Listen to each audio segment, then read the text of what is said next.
Hey everyone, welcome to Cerwin Vegas.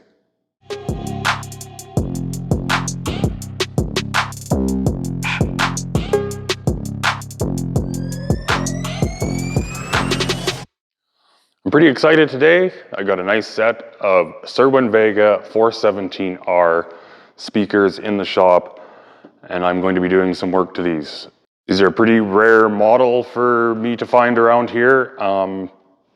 They're not mine, unfortunately. I wish they were. If I ever found a set of these, I would never let them go. These Cerwin Vega 417Rs are a part of the Cerwin Vega Hard Rocker series. These are one of the larger models in that series.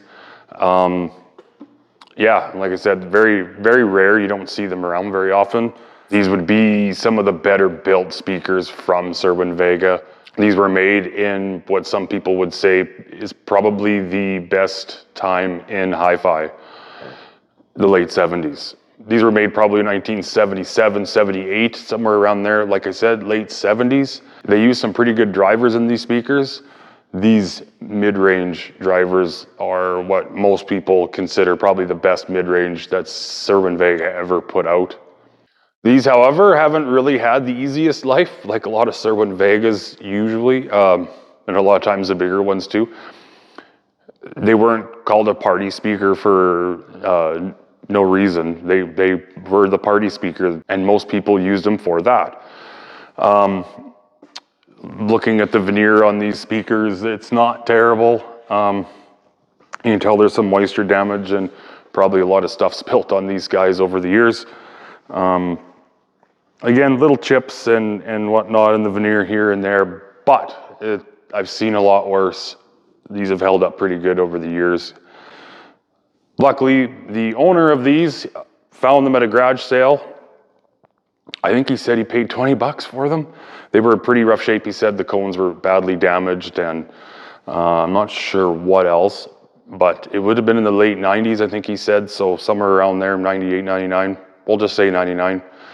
So back then when he bought them, he sent the woofers away to Cerwin Vega and had them reconed. So these are not the original cones for these speakers. So it sucks that these were reconed and they're not the original cones, but they're about as good as you can get, being that Cerwin Vega actually reconed them. Also, not original to these are going to be these two tweeters in the front. Those are not the original tweeters that came in these series. The original tweeters look more like this. And there were two different kinds of tweeters used in these.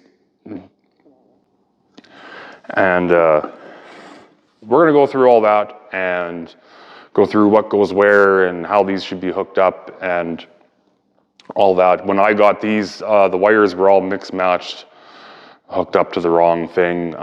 You do have your potentiometers in the back on the crossover on these, like most of the Cerwin Vegas. There are three different adjustments. There's one for the mid-range, high frequency, and then it says horn. I can't remember exactly the frequency, but we'll get there. These are a little bit more of a complicated design in the crossover, more so than what I'm used to working on. They are a 4-way, 5-driver system. So you've got two tweeters that are taking care of a certain frequency, and then another tweeter, I believe, and some people refer to the super tweeter, takes care of even higher frequencies than that, and then your mid and your woofers. So that's where you get your 4-way. There is a rear mounted tweeter on here, so that's where you get the 5 drivers. So you got 3 tweeters, a mid, and a woofer. First things first, I'm going to go over some of the specs on these. The rated frequency range on these speakers is 30 hertz to 17,000 hertz or 17 kilohertz, plus or minus 4 dB. They have 103 dB sensitivity rating. That's at 1 watt at 1 meter. And they are rated at 123 decibels. SPL is also at 1 meter. Power rating, they have a rating about 200 watts RMS, 400 max, and the crossover points are 300 hertz, 3500 hertz, and 12,000 hertz. Yes, there's crossover, yeah, 3 crossover points. So woofer is hooked up direct and it is left to roll off naturally. And then the crossover point is 3,500 hertz from mid-range to tweeter. I forgot to add the crossover point from the tweeter on the left is 12,000 hertz with the super tweeter on the right.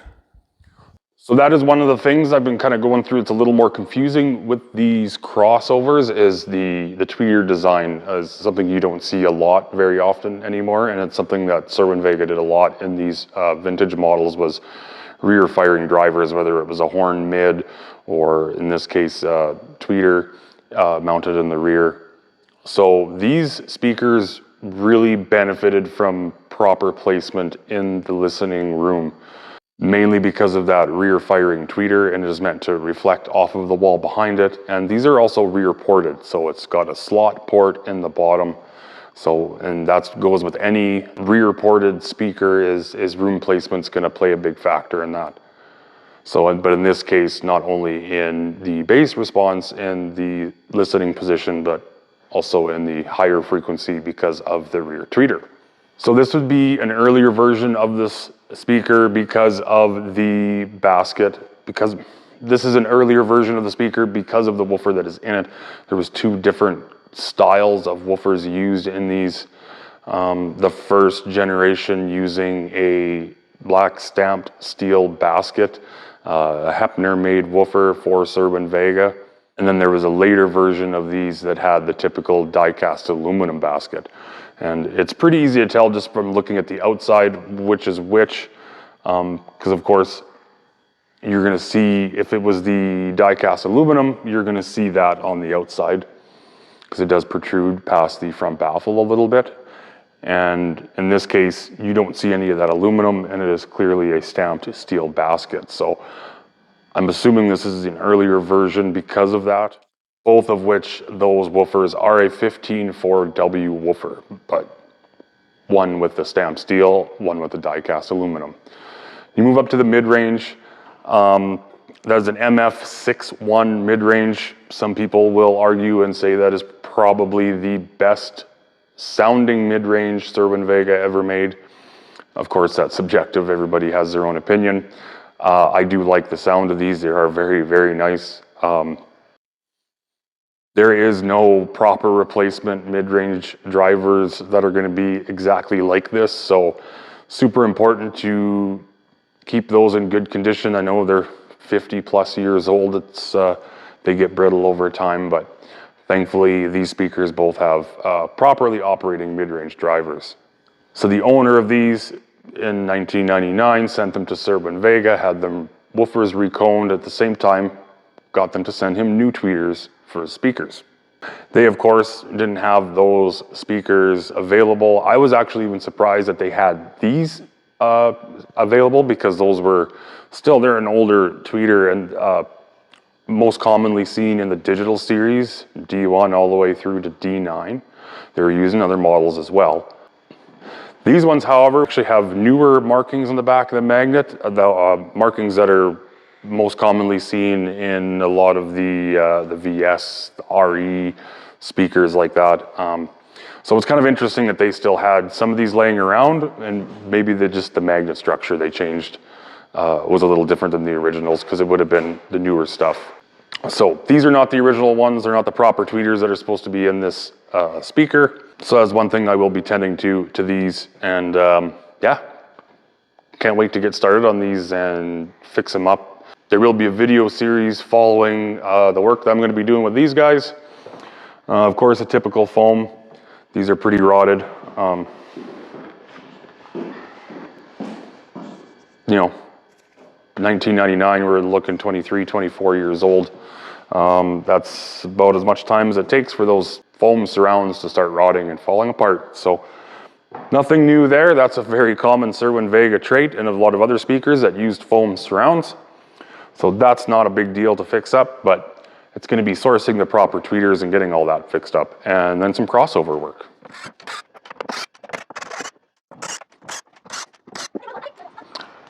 Okay, so here I got the woofer out, and this is what these ones look like. And this is what I meant by the black stamped steel basket. And then stamped right there, 154W. So it is the flat attached style. So when you look at the cone does come up and then it is flat on the edges where the foam attaches. Now the mid-range, pulling this out. So this is, it does have a enclosure attached to it. So it's just one piece. So it's not open into the cabinet at all in any way. So let's pull this guy out. And we got this gasket around here that I'm gonna be very, very careful with it to not damage, because good luck finding something that matches that.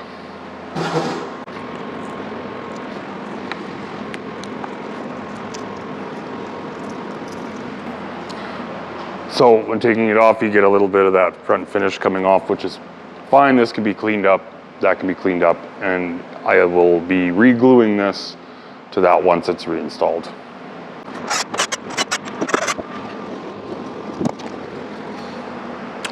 And there we have it. So now, I don't know what was all taken apart before or not. What appears on the back here as this mid-range is been hooked up, I don't want to say backwards, but it's in reverse polarity. The negative does run to the positive terminal on here. So here is the enclosed, there's some weight. So here it is, the MF61, so MF61 is, well, probably one of the better mid-ranges you're gonna find. So thankfully this guy is all good. And now for these tweeters, again, I mentioned they're not the original tweeters. These guys are here. These ones have had the center fabric or whatever kind of cap here has been pushed in, which is pretty common. I'm gonna do my best to try to pull that out. But yes, these ones are not marked with anything on the back. And I'm still doing as much research as I can to find out about these tweeters. There are two different model numbers that were used on these, HS5 and HO5. Originally, I thought that these ones here would have been the HS5, and these are the ones that go on the front left and then the rear. And then I thought the HO5 would have been the shorter guys, and this is what they're referring to, like the super tweeter, the higher frequency, the 12,000 hertz and up tweeter. I figure this would be the HO5. But I've also seen, and just from other people in the Cerwin Vega groups, have the taller ones, both saying HS5 and HO5. So I don't know if there really was a different model number for them or not, which seems strange. You think they would. So what I originally thought maybe wasn't right, but there is a clear difference between these two, and it's just the height. Now, not only that, the other difference, so the throat is longer on this guy. So if you look in here, I'll try to get this in the camera, and you take your flashlight, you can shine it through the screen there, and you can see the orange yellow dome. So that's actually the diaphragm of the tweeter, and there's nothing blocking it. So this is the one they use for the higher frequency tweeter. This one with the longer throat to it, if you do the same thing, to see what I'm talking about. So if you look in the center there, you can see silver. So this one would have, I'm not sure the correct term, I call it a phase plug, whatever you want to call it. They have that phase plug inside of those ones, where this one, and it's shorter, you see the whole diaphragm. So that is a difference between the two of them. So if you're ever wondering, other than length, the short one doesn't have that phase plug, the longer one does. So that shorter guy is going to be the one that is on the front right, and the longer guy is going to be front left and rear. But I'm going to pull these guys out, and these are the ones that he installed in the late 90s.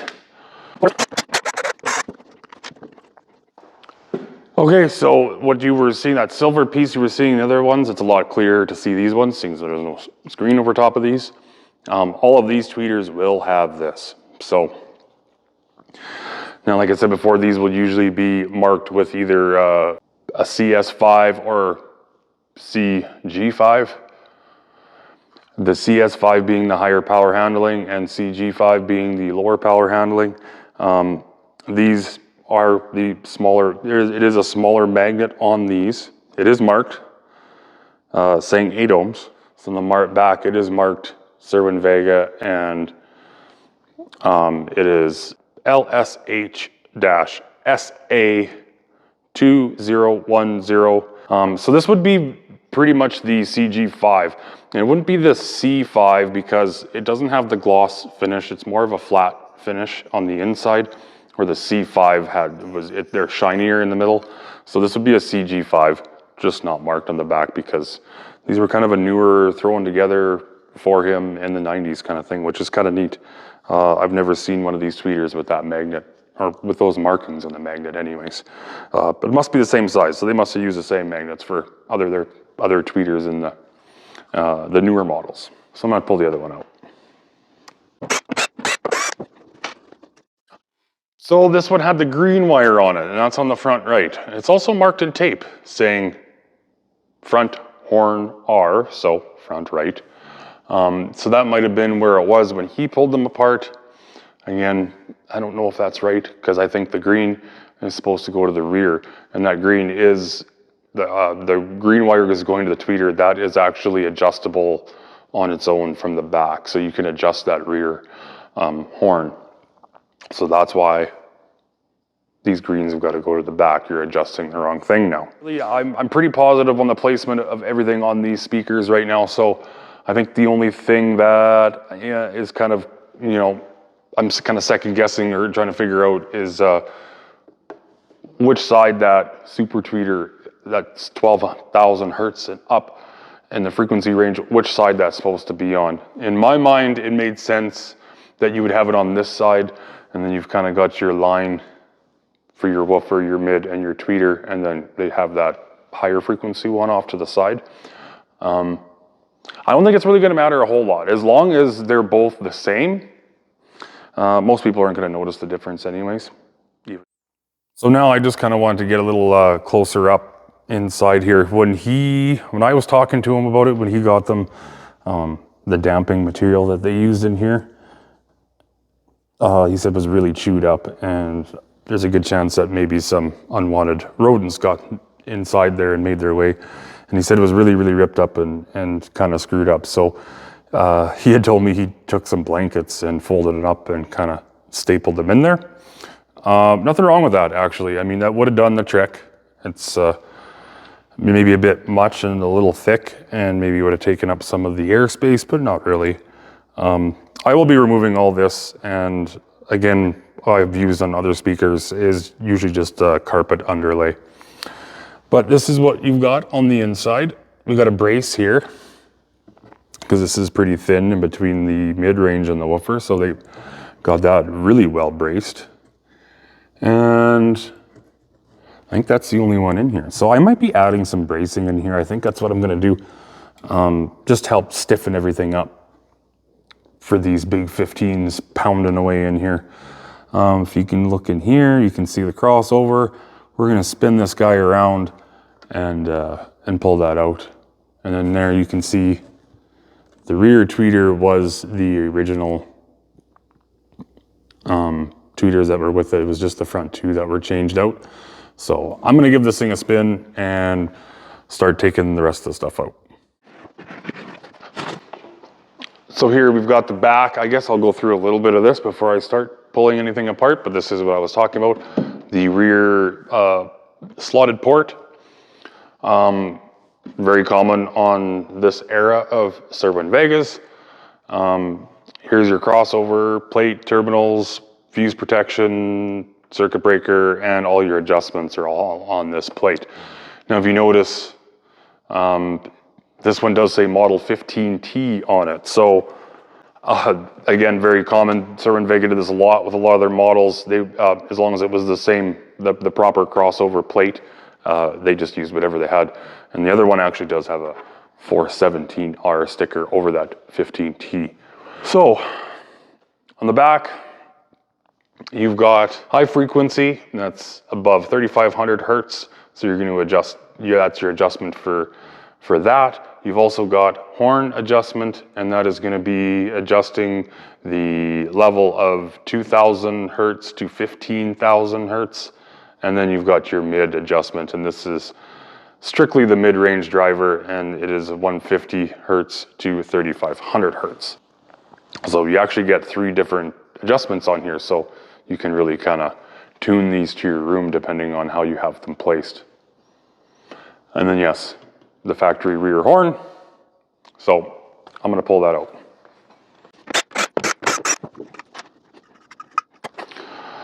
Okay, so, and I mean, it was the proper one in the rear. Again, there's no model number on these, just the sticker, which I've seen a lot of the vintage stuff have on the back of their magnets. Again, you shine a flashlight in there, you can see that phase plug. And yeah, it's pretty much the same. Well, it is the same as the front one. Okay, now I thought I would just go over the crossover a little bit in this video. Now, this is where I opened these up. I stared at this for a long time, just trying to figure out what's all going on inside here. And I'm not going to go into huge detail, but I am going to simplify things a little bit. Thanks to some of the people in the Cerwin Vega Facebook groups that I'm a part of.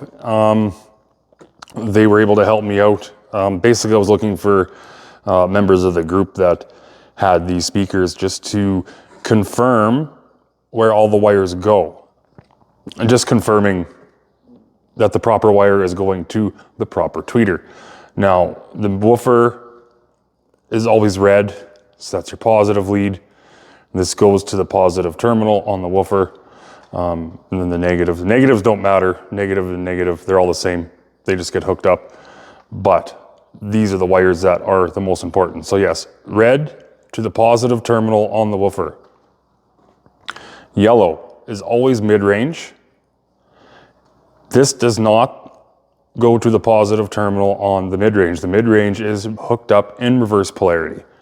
That's why I always make note when I'm pulling drivers out of these speakers that which goes where. So the yellow mid-range wire is going to go to the negative terminal on the mid-range. And then the other most commonly used color that Cerwin Vega puts in their speakers, blue. Blue goes to tweeter. This goes to the positive terminal on the tweeter. Which tweeter though, right? There's 3 of them on this speaker. So blue is going to go to the front left. The purple wire goes to the positive terminal on the front right tweeter. So this would be your shorter tweeter that does not have the phase plug in it. So blue to the positive on the longer necked horn, or longer throat horn, or whatever you want to call it, the taller horn, deeper, I don't know, call it what you want, doesn't matter. So blue to that one, purple to the short one on the front right, and then green to the positive terminal on the rear tweeter, which is also the longer throated horn tweeter. So that's pretty much gonna do it for this video on these 417Rs. I figured I would, the one is still working pretty good, the foam's intact, so I'm going to hook it up and play it for a little bit and just give you guys a little demo